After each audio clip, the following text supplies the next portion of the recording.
Puluhan pintu kios-kios yang ada di Jalan Tunyain, Kampung Perdamaian, Kecamatan Kota Kuala Simpang dalam waktu dekat akan diolah untuk dirubah sebagai lokasi pembangunan rumah toko atau ruko.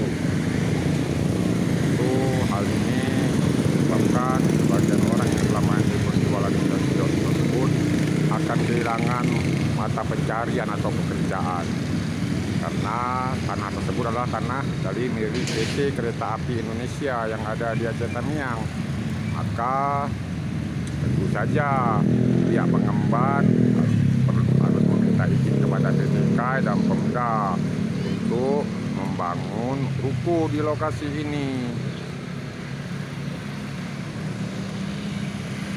Ini lokasinya di